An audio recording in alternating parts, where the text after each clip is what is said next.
वेद में एक मंत्र आता है, तमेव विदित्वाति मृत्युमेति नान्यः पंथा विद्यते यनाय। भगवान वेद कहते हैं कि वह जो नित्य शुद्ध बुद्ध चैतन्य स्वरूप पर ब्रह्म परमेश्वर है,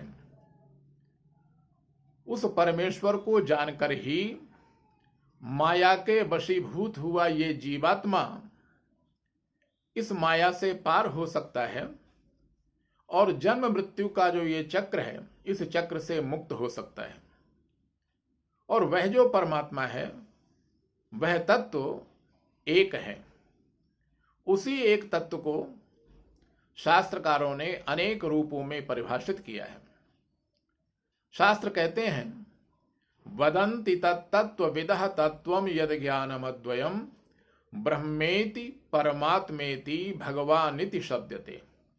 यद्यपि वह तत्व एक है, लेकिन एकम सद विप्राह बहुधा वदन्ति, लेकिन उसी एक तत्व को विद्वानों ने अनेक रूपों में उसका वर्णन किया है। ज्ञानी लोग उसी एक तत्व को ब्रह्म कहते हैं, योगी लोग उसी एक तत्व को परमात्मा कहते हैं और भक्त उसी एक तत्व को भगवान कहते हैं, जबकि विद्वानों ने उसी एक तत्व को ईश्वर कहा है।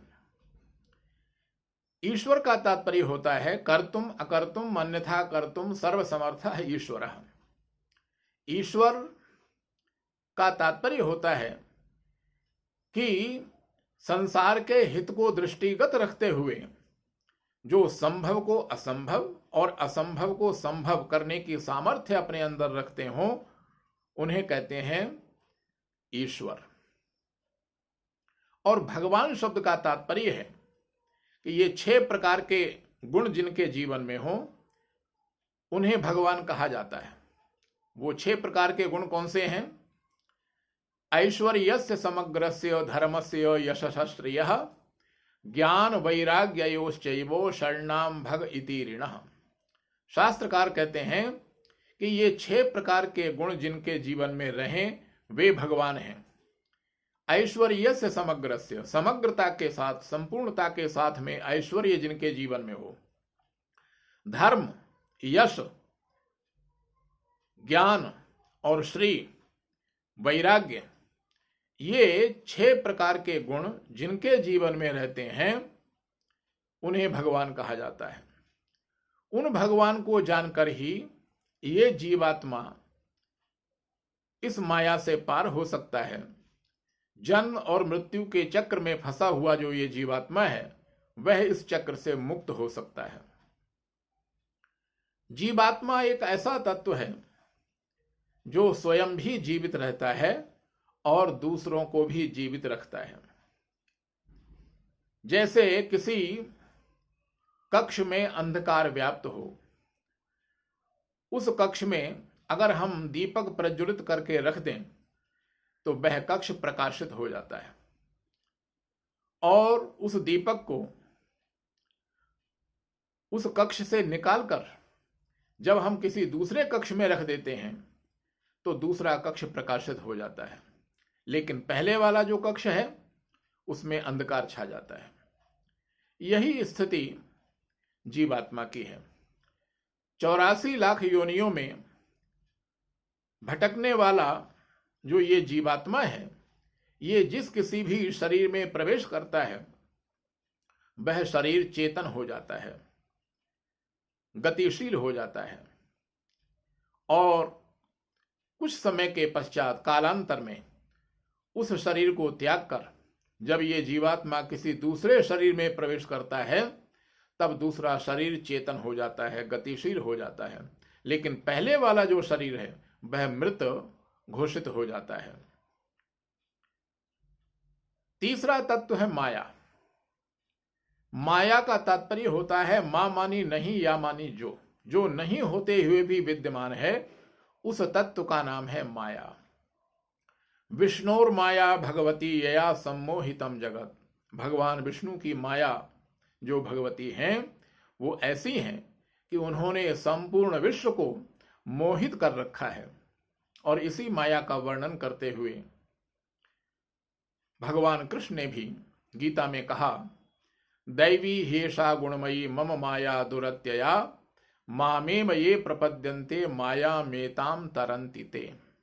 भगवान कहते हैं, मेरी जो ये त्रिगुणात्मिका माया है बड़ी दुरत्य है, बड़ी दुस्तर है, इससे पार होना बड़ा मुश्किल है।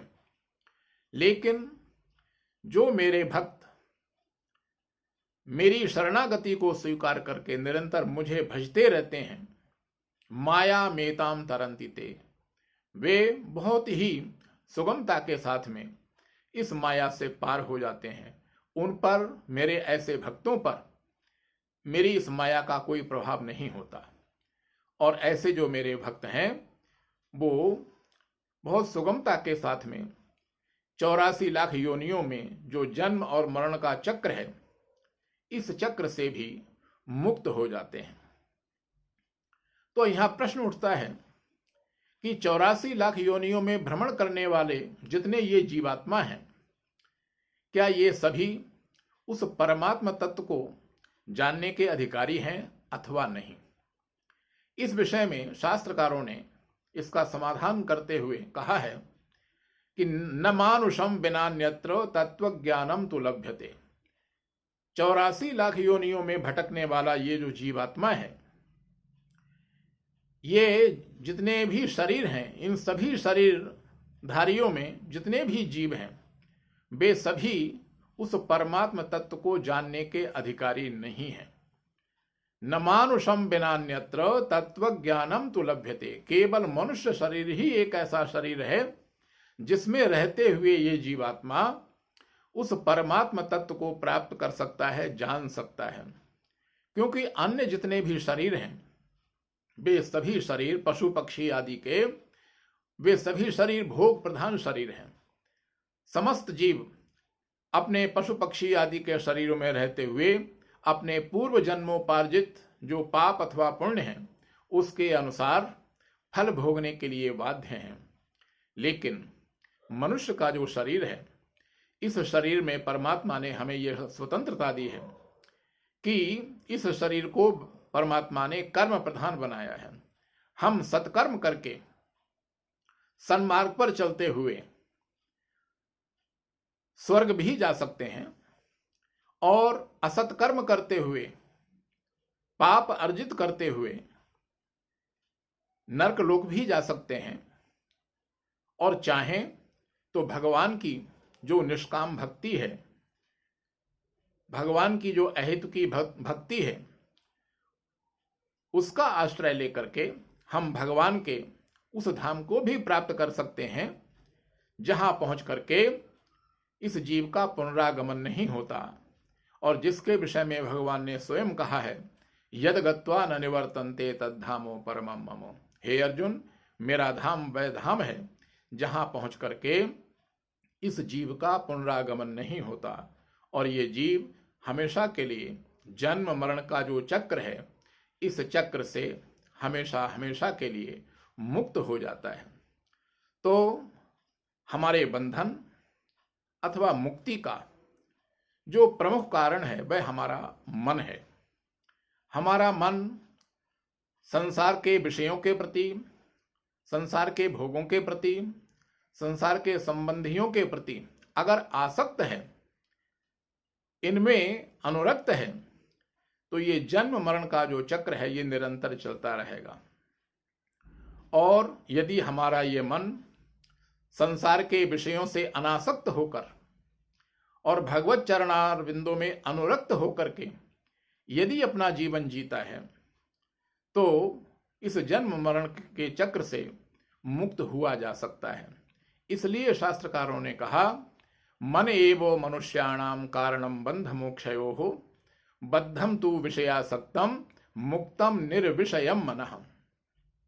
हम संसार में रहते हुए संसार में अपने जो हमारे दायित्व हैं उनको पूर्ण करते हुए, परिवार का पालन पोषण करते हुए, लेकिन मन को संसार से हटाकर भगवत चरणारविंदों में लगाते हुए अगर हम अपना जीवन जीते हैं, तो निश्चय ही जो भगवान का जो परम धाम है जिसके विषय में भगवान ने स्वयं कहा है, यद गत्वा न निवर्तन्ते तद्धामो परमम ममो।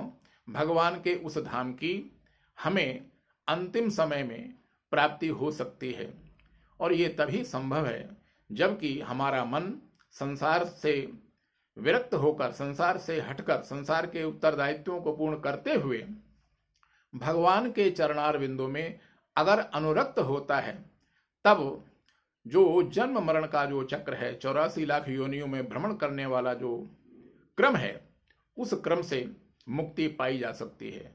और जब तक हमारा ये मन संसार में आसक्त है, तब तक पुनरपि जननम पुनरपि मरणम पुनरपि जननी जठरे शयनम, बार बार जन्म लेना, बार बार मृत्यु को प्राप्त होना, ये जो क्रम है, ये क्रम निरंतर चलता ही रहेगा।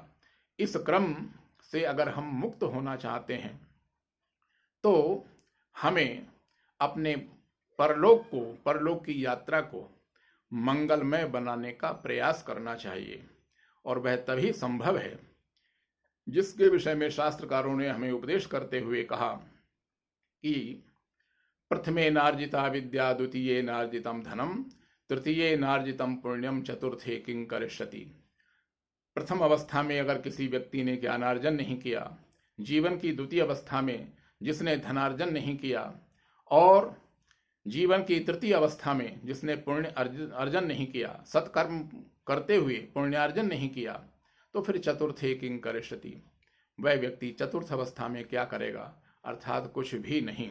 इसलिए अपने परलोक के जीवन को मंगलमय बनाने के लिए सत साहित्य का आश्रय लेते हुए, सत्पुरुषों का आश्रय लेते हुए, उनके ज्ञान का आश्रय लेते हुए हम अपने इस लौकिक जीवन को और पारलौकिक जीवन को अगर मंगलमय बनाना चाहते हैं तो उसका साधन एक ही है, जो कि वेद में भगवान ने कहा कि तमेव विदित्वाति मृत्युमेति नान्यः पंथा विद्यते अनाय।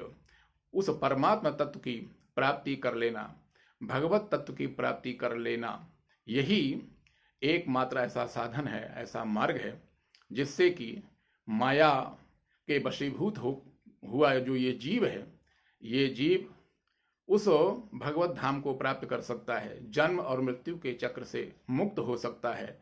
नान्यः पंथा विद्यते यनाय, अन्य कोई मार्ग नहीं है।